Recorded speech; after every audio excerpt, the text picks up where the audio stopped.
You are looking at a live view of the Falcon Heavy. Yes, the Falcon Heavy on historic pad 39A at Kennedy Space Center, awaiting liftoff at 3:45 p.m. local time. Welcome to our live launch webcast. My name is Lauren Lyons. I'm an engineer in our flight reliability department here at SpaceX, and I am so excited to be here with you today, along with my co-hosts, bringing you coverage of the first ever test flight of Falcon Heavy. At liftoff, Falcon Heavy is going to be the world's most powerful operational rocket by a factor of 2. And today is the day that we attempt to demonstrate that power. And because it is a test flight, there is no satellite customer on board the vehicle today, but the fairing is not empty. We do have some very interesting payloads going up on this flight that we'll talk about later on in the webcast. We'll also walk you through the mission profile because this ain't your typical Falcon launch. We've got 28 engines, 3 boosters, 3 separation events, 3 landing attempts, and there's going to be a lot of activity happening all at once. So this test flight is bound to be exciting one way or another. All right, we've got a ton to walk you through today, so let's get going. Hi, I'm Michael Hammersley, a materials engineer in the avionics department. We're very excited. I'm sure you can hear it. To my right, we have a live view of Falcon Heavy on the pad at Kennedy Space Center. Falcon Heavy is essentially 3 Falcon 9 rockets all strapped together, which means it can carry much larger payloads not only to Earth orbit, but to the Moon and Mars as well. So like Falcon 9, Falcon Heavy is a 2-stage launch vehicle. The big difference is that the first stage in Falcon Heavy is comprised of 3 cores, while Falcon 9 has only 1. Now, each one of these 3 cores has 9 M1D engines, making for a total of 27 engines overall. Altogether, those engines produce 5 million pounds of thrust, which is equal to 18 747s at takeoff. In fact, the engines are producing so much power that we don't run them at full thrust all at once. So during ascent, Falcon Heavy will throttle its thrust up and down in both the side and the center cores in order to balance the aerodynamic and structural loads on the vehicle. So about halfway through the first stage's burn, the 2 side boosters will separate and come back to Earth for a simultaneous landing at Cape Canaveral Air Force Station. More about that a bit later.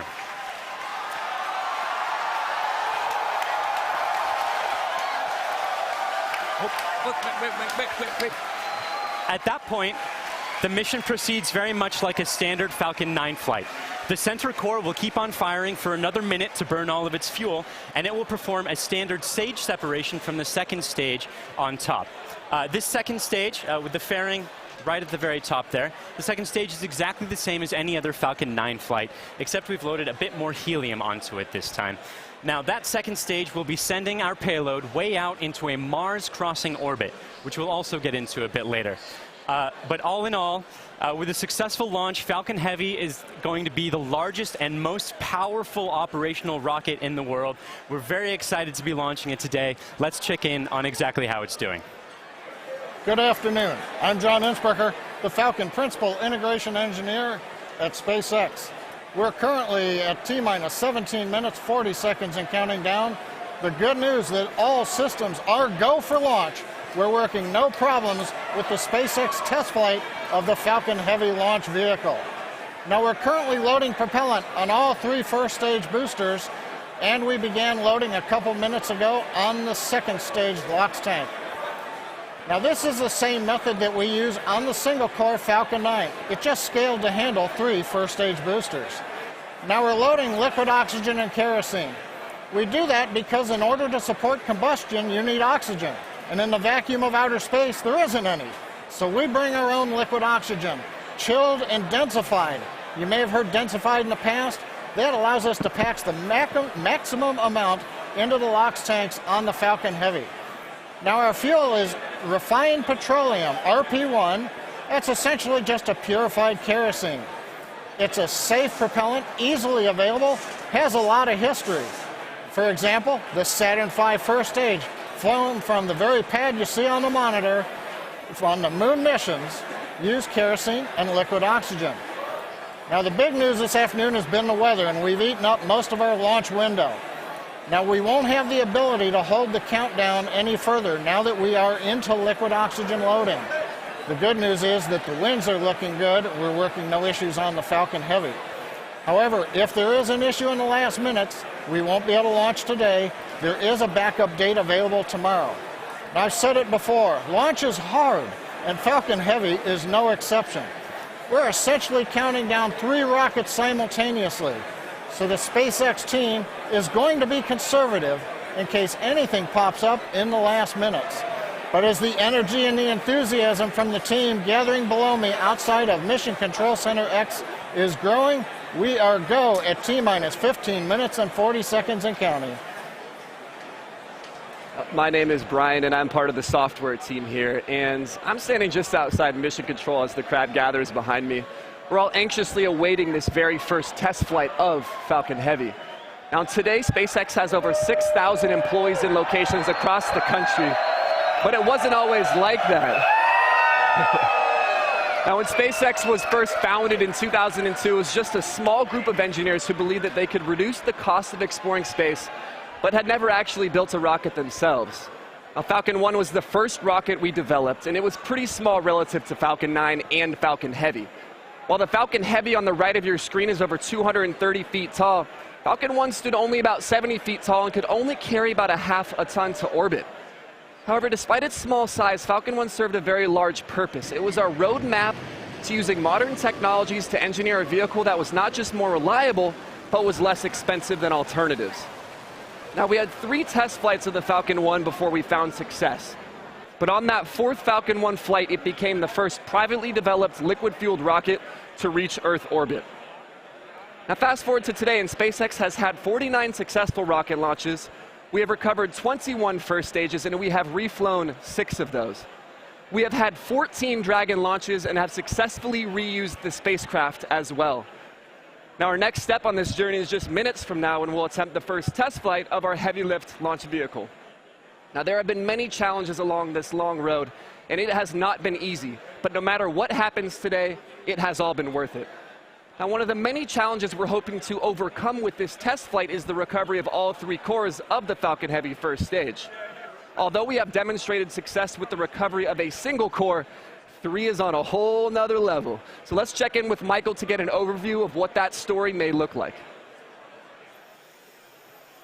At SpaceX, our primary goal is to enable people to live on other planets, most notably Mars.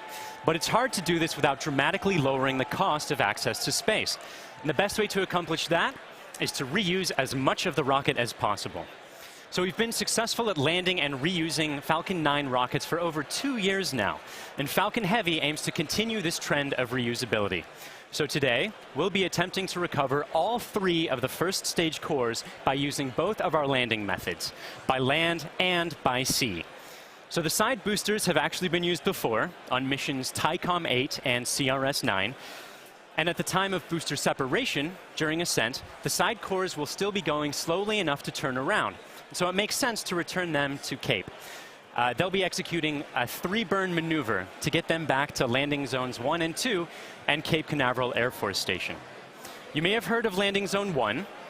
Landing zone 2 is an identical landing pad right next to it for Falcon Heavy landings. The center core will be going too fast to efficiently return it to Cape Canaveral Air Force Station. So we're going to use the autonomous spaceport drone ship to catch it about 300 miles off the Florida coast. It will also be executing 3 burns to get there.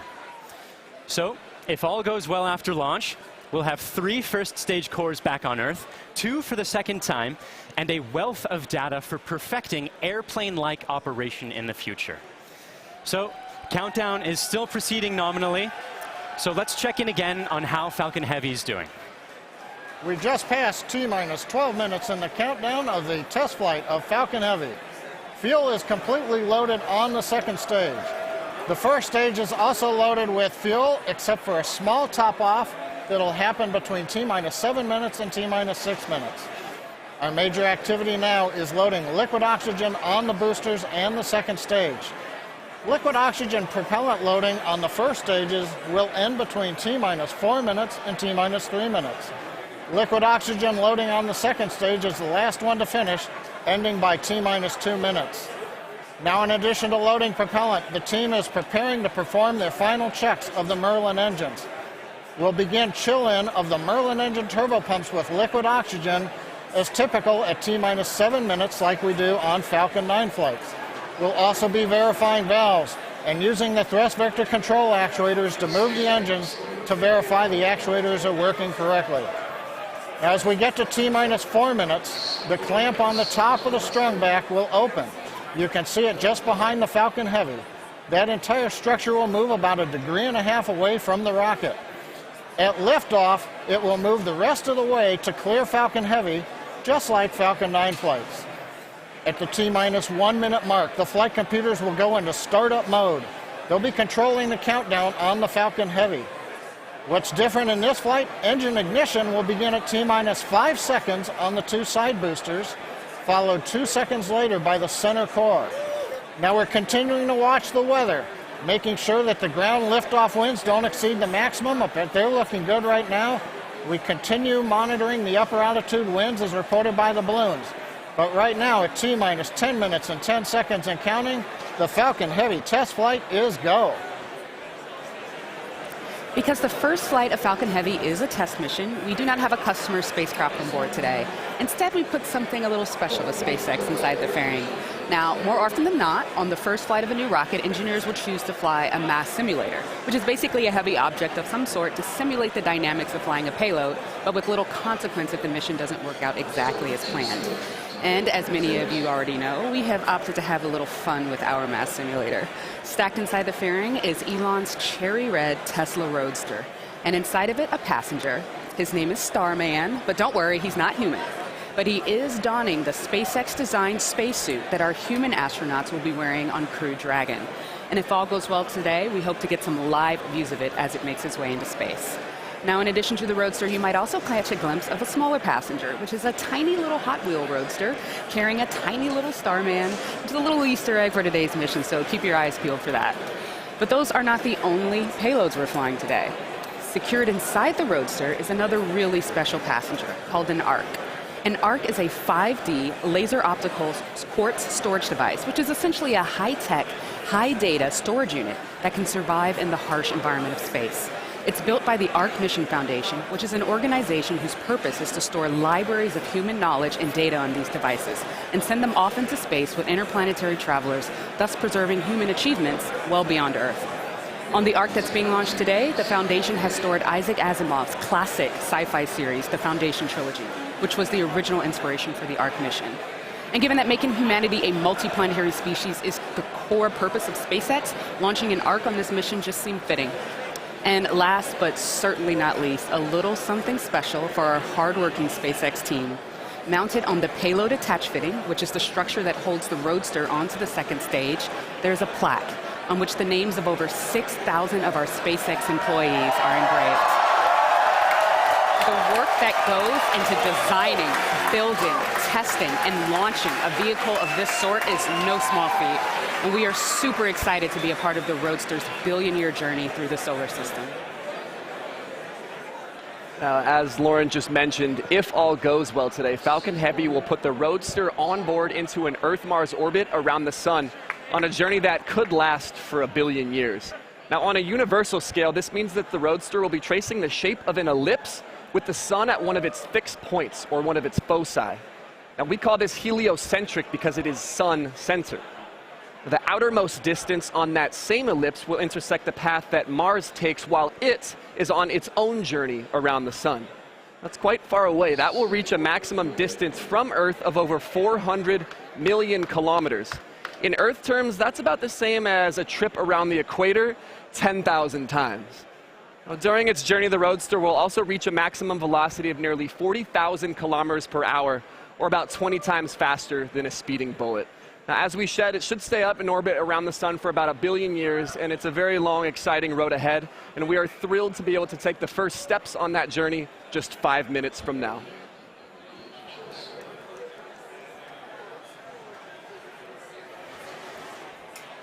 The SpaceX team continues to count down for launch of Falcon Heavy Test Flight.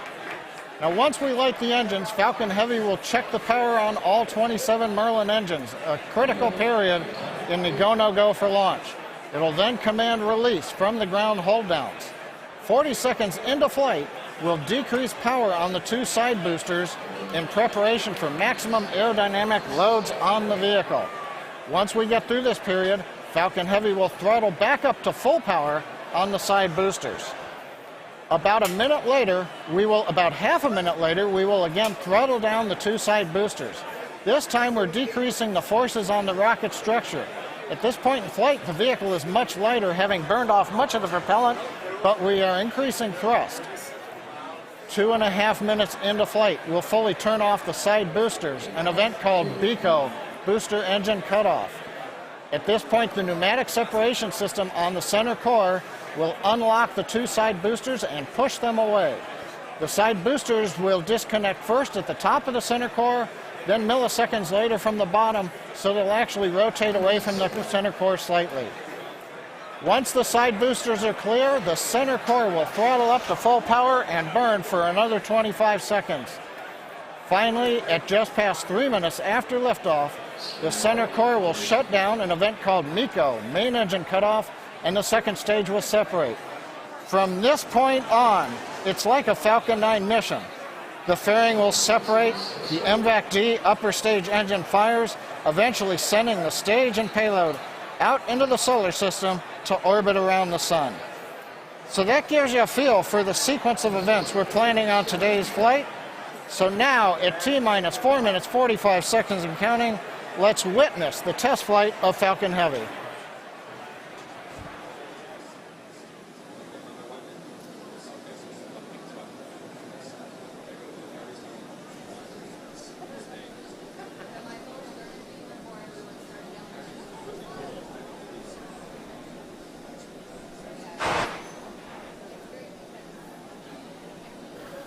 MVAC and A1D fuel bleed has started.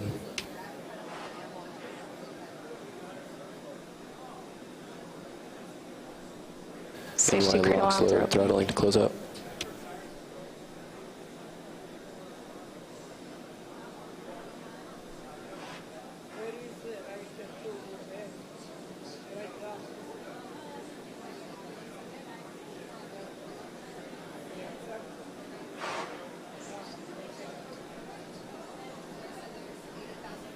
NY lock sled complete.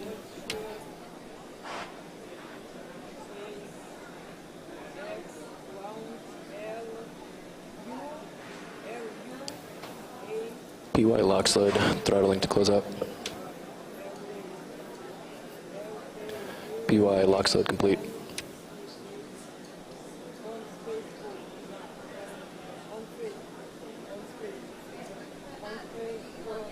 Stage 2 TVC motion's nominal.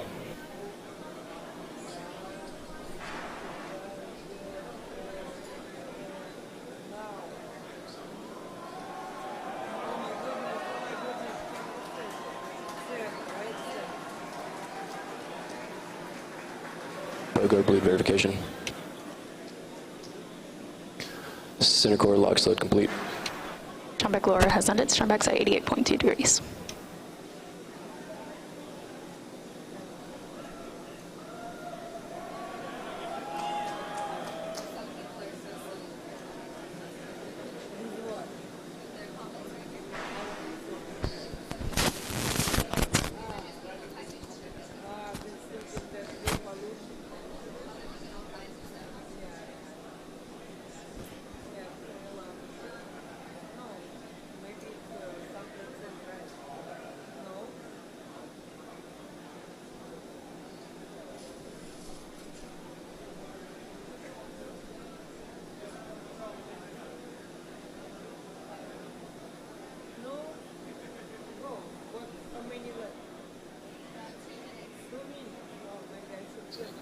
Stage 2 lock sled complete.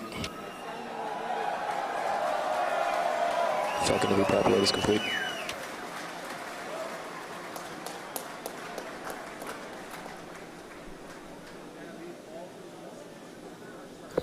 Falcon Heavy is on internal power.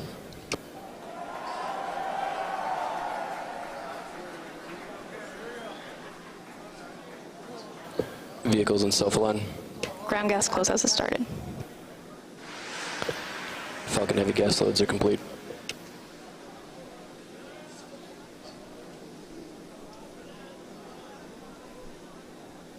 M1D fuel bleed complete.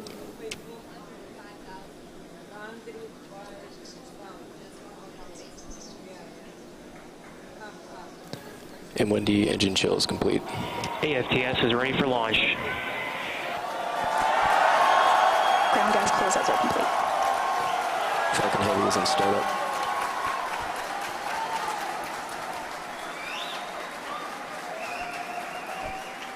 Stage 2 pressing for flight.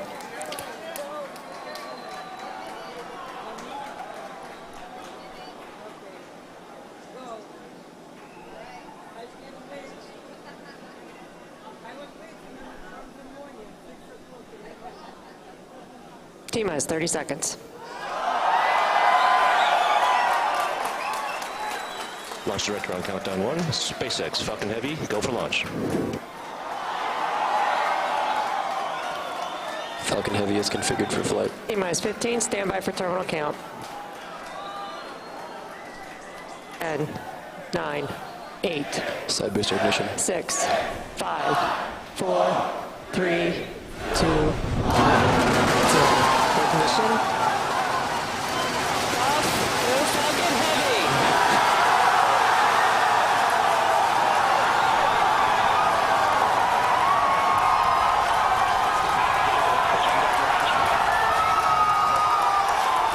Stage 1 propulsion is nominal.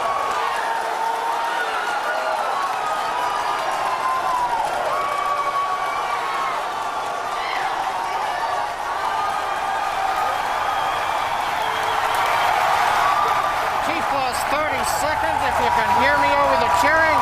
Falcon Heavy heading to space on our test flight. Building on the history of Saturn V Apollo, returning pad 39A to interplanetary mission. We're getting ready to throttle down for max Q.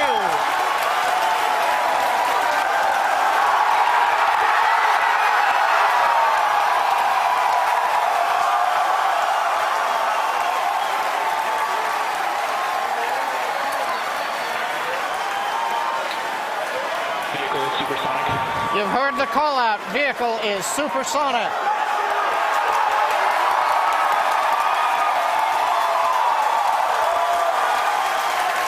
Side boosters are now throttling back up to full Vehicle has power. reached maximum dynamic pressure. We're past max Q, the period of maximum loads on the vehicle.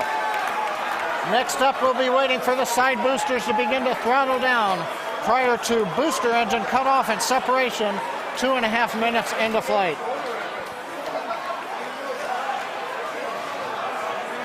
GNC trajectory looks good on the Falcon Heavy.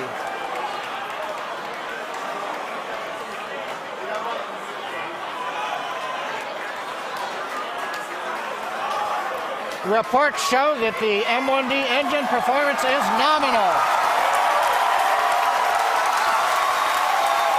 Impact engine chill has begun.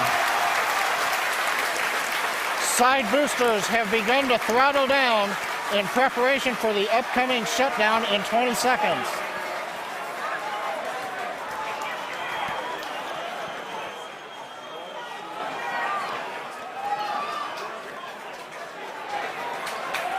Major event coming up with side booster shutdown and separation. Inside shutdown. Side boosters. Vehicle. Center. Boosters activated.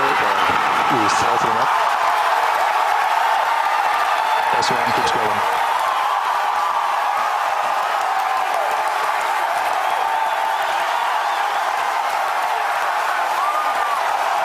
Still booster base box started.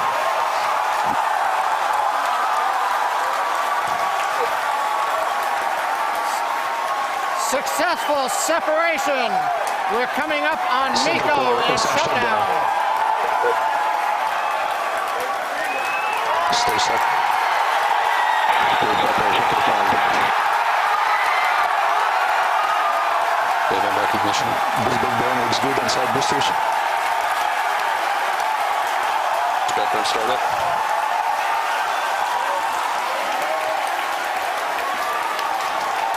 Coming up on fairing separation. Center core side engines on power, also look good.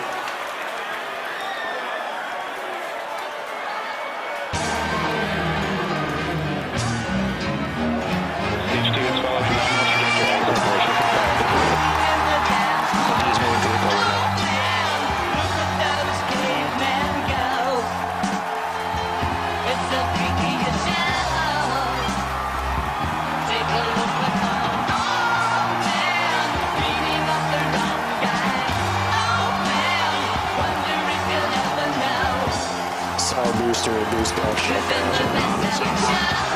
Center core boost back burn shutdown.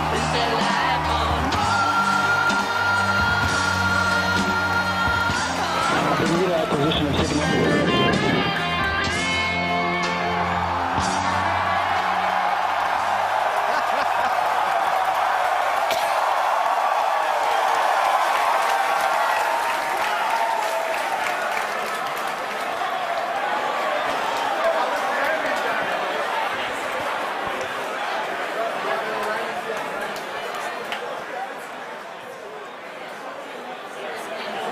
Wow. Wow. Did you guys see that? That was awesome. That's the only thing I can really that was say right absolutely now. wild. Absolutely wild.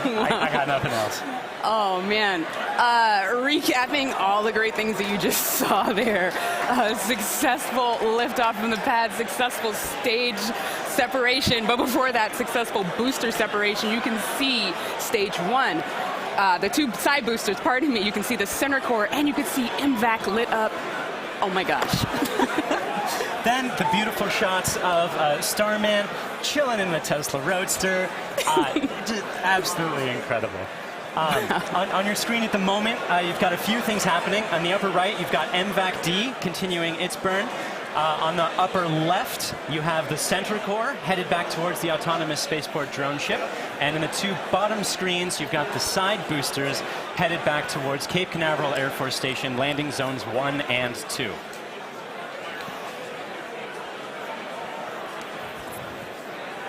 The next step coming up for the side boosters and the center booster is the re-entry burn. That's going to slow it down from, or slow all the boosters down from way faster than the speed of sound to just faster than the speed of sound in order to reduce some of those aerodynamic forces and heating that occurs when you're moving that quickly through the atmosphere.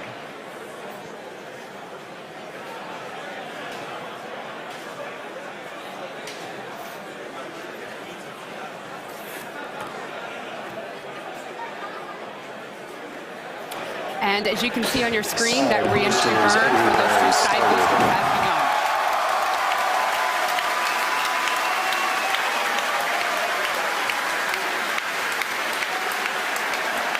Side boosters entry burn shut down. Side core entry burn started.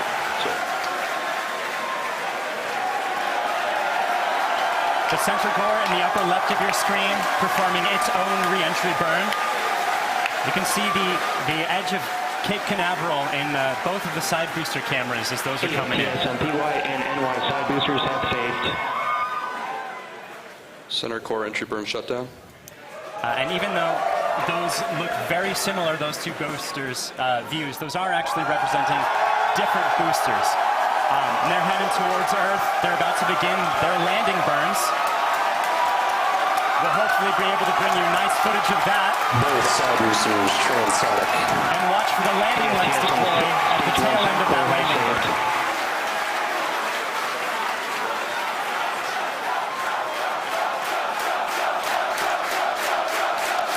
And that landing burn has started. Both boosters looking to be on track towards their respective landing zones. Landing burns have started. Side boosters landing legs have deployed.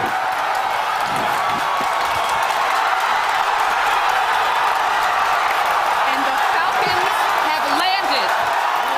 LZ1, LZ2, both side boosters have touchdown. Landing operators move on to 11.1, recovery 1 and recovery 2. And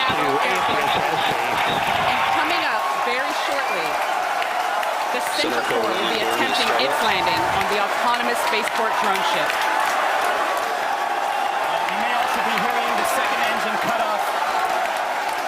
Check on your screen. Sometimes this footage goes out when it approaches the drone ship and the heavy vibrations make it lose signal. We're crossing our fingers that's not the case right now.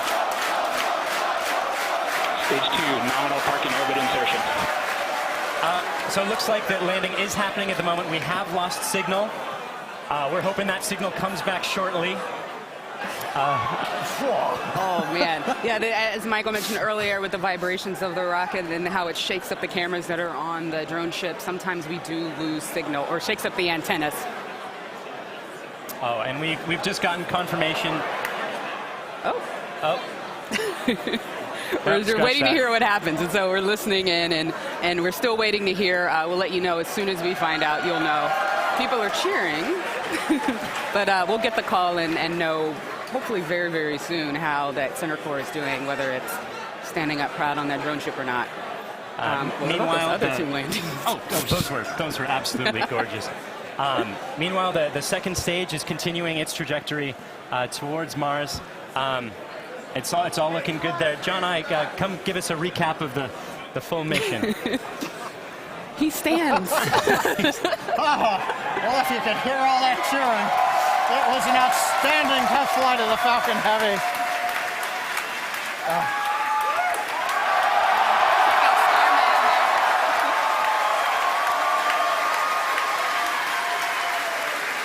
Cameras cycling right now. Live views coming down from low Earth orbit.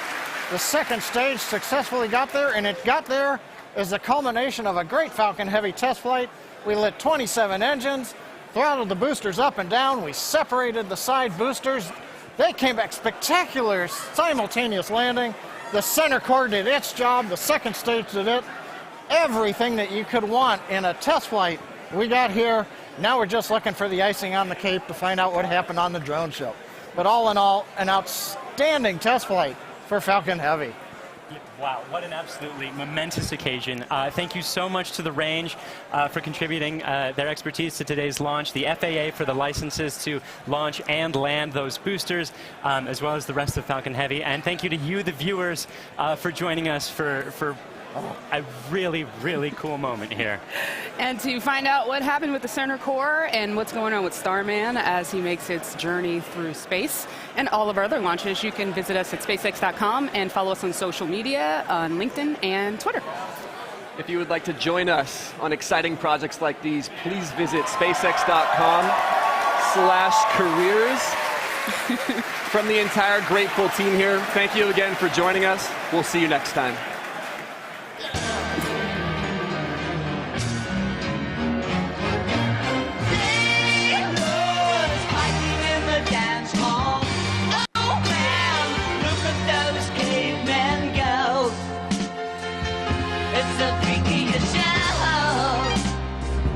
Take a look at the old man beating up the wrong guy.